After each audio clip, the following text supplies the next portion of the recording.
Bhagavate Vasudevaya. Om Namo Bhagavate Vasudevaya. Om Namo Bhagavate Vasudevaya. Narayanam Namaskrutyam Naram Chaiva Narottamam Devi Saraswati Vyasam Tato Jayamudiraya. Nashtaprayeshu Vadreshu Nityam Bhagavata Sevaya Bhagavatim Uttama Shloke Bhaktira Bhavati Naishtaki. Rudraj Śrīmad-Bhāgavatam ki jai.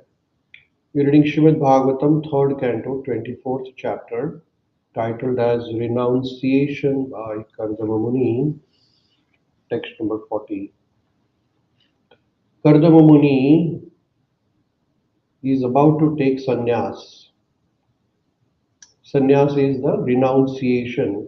At a certain stage of life, one has to disconnect oneself from the material attachment and has to spend all his time for the spiritual enlightenment. That stage is called as renunciation or sannyas.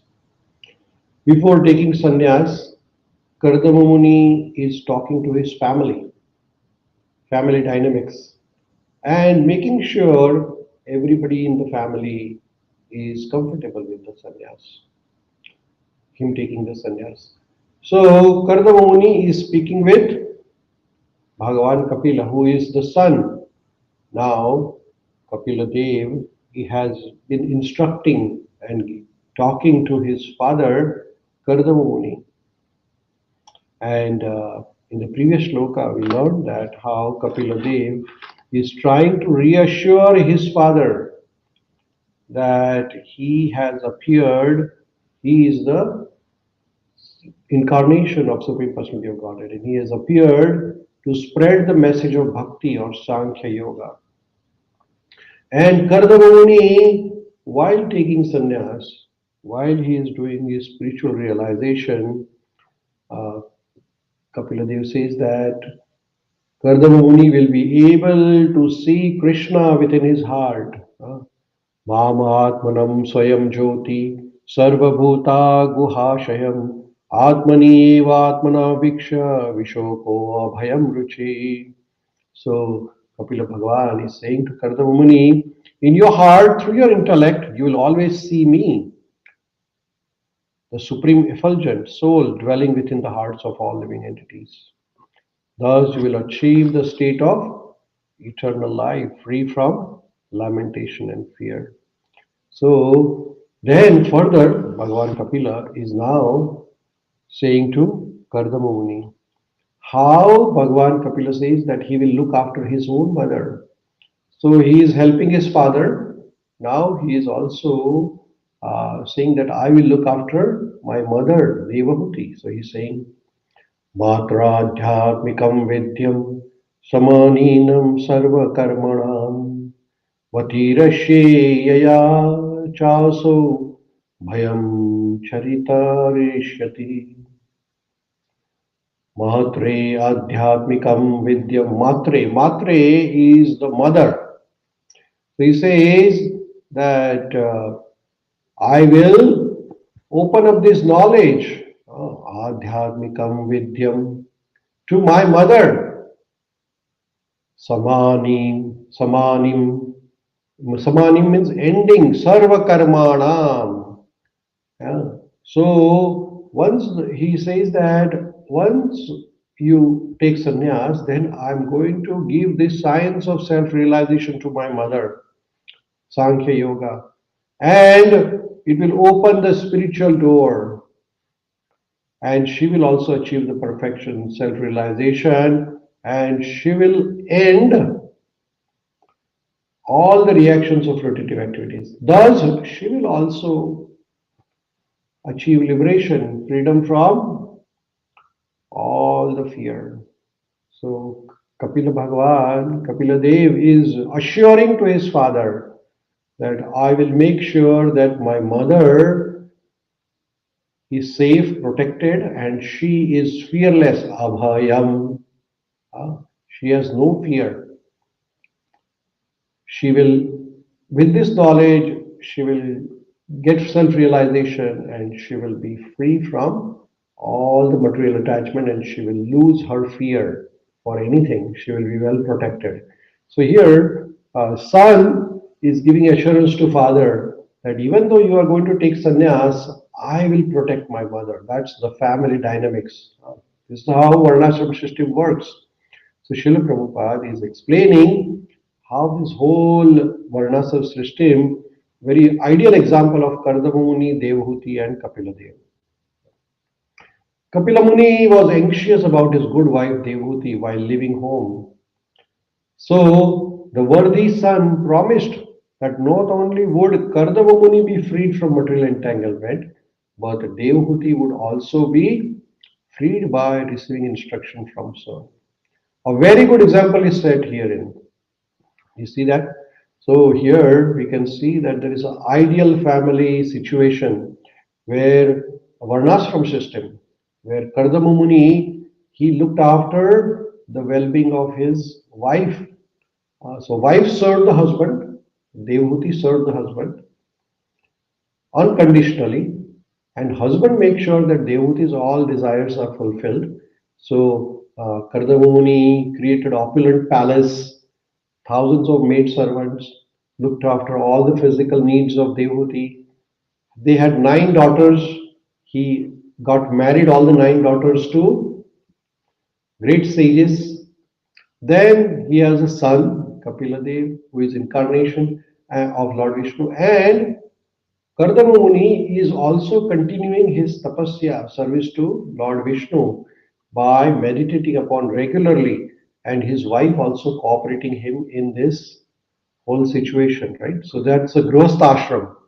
So now, after Grihastha ashram, after the age of 50, then one enters into Vanaprastha ashram, where one continues this service to Krishna. And then, after age 75, one takes sannyas, detachment from all. This is a very nice system. This is called Varnashrama system. And everybody gets the chance to go through this system. So here, Srila Prabhupada is explaining, husband goes away taking sannyas, ordered for self-realization, but his representative son, who is equally educated, remains at home to deliver the mother. The son is going to look after the mother. A sannyasi is not supposed to take his wife with him.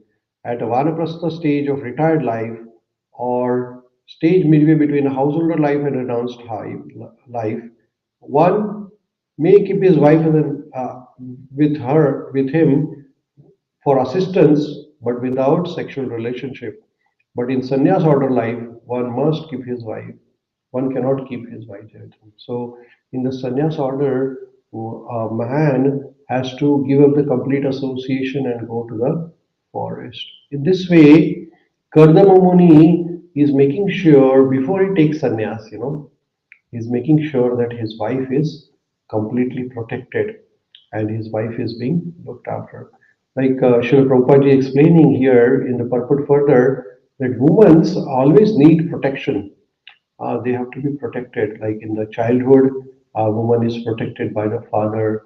Then when the woman gets married, it is protected by husband. And in the old age, when husband is not there, the children have to protect. The son has to protect the mother.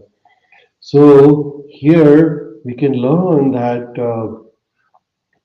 Kardama Muni is concerned about his wife before taking sannyas, and Kapila Dev, as a role of son, husband is concerned about the wife's protection, and the son is responsible for mother's welfare. So Kapila Muni, being ideal son, takes the responsibility and says, "No problem. I will also look after her, making sure she gets this spiritual knowledge, and she gets delivered from the repeated cycle of birth and death, and she achieves the self-realization." So this is an ideal Vedic knowledge, gives us the ideal family dynamics. Father moves further for the renunciation.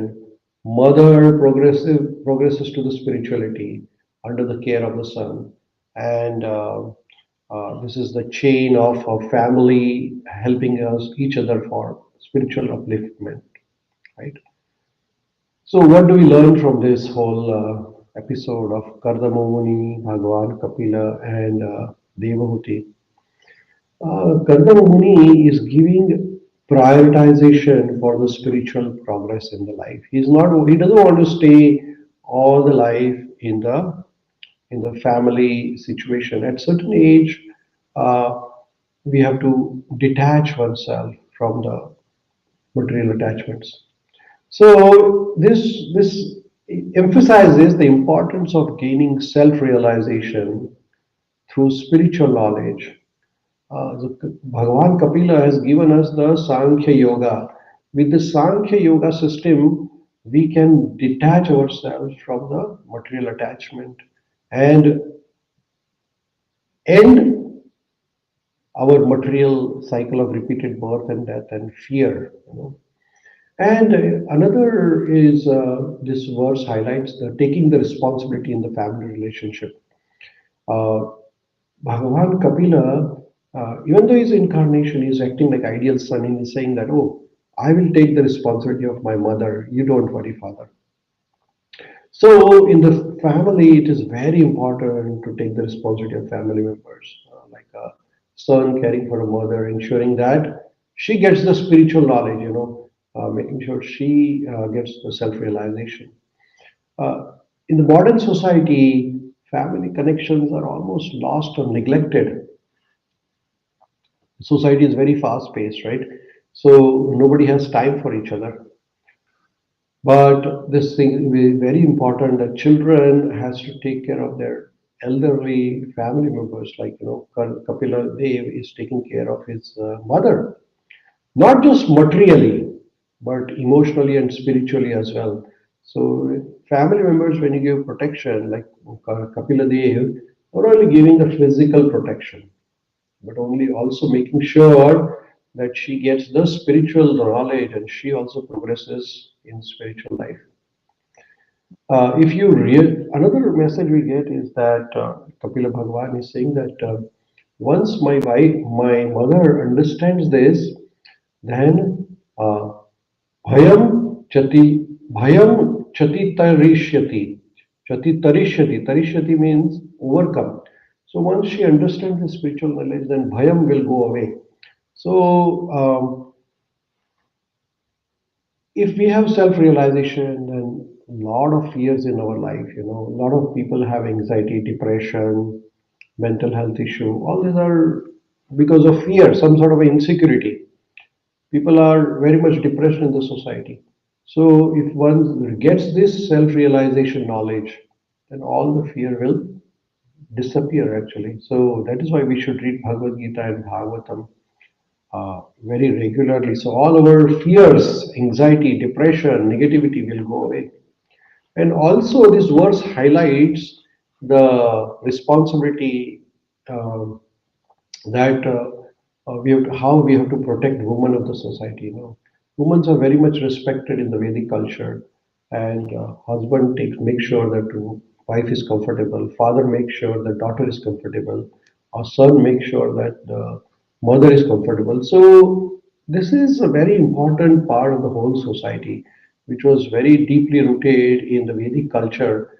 That women are respected and protected by the elderly members of the society, and that is very important. And the another message we get here is it's very important. Kardama Muni is showing through his example that one has to balance the material and the spiritual life. So Kardama Muni has completed his duty of material responsibilities. Now he's showing that, okay, I'm going to take a sannyas. I'm going to spend all my life, remaining part of my life, for the spiritual realization. So it is very important that we have to take a lead for more meaningful life in our existence. If we have proper guidance under the guru, like Kapila Dev is guiding to his mother, Kardama Muni is guiding to the family. So we have to take a guidance from a bona fide spiritual master if one is really interested in progressing the spiritual life. So, in this way, we can see this verse conveys a very important concept of spiritual knowledge, roles and responsibilities in the society, in the family dynamics, how family welfare activities can be performed, how can one overcome the fear and anxiety in our society, and how can we achieve a balance in the material and the spiritual life. And in today's world, this wisdom can be applied by cultivating spiritual realization through reading Bhagavad Gita, Bhagavatam, Krishna consciousness process, chanting Krishna's Hare Krishna mantra every day, supporting our family members and friends, and pursuing inner spiritual journey along with fulfilling the worldly responsibilities, right? So we'll pause this here and then we'll continue our study of Śrīmad-Bhāgavatam tomorrow. Vrindraj Śrīmad-Bhāgavatam ki jai. Śrīla Prabhupada ki jai.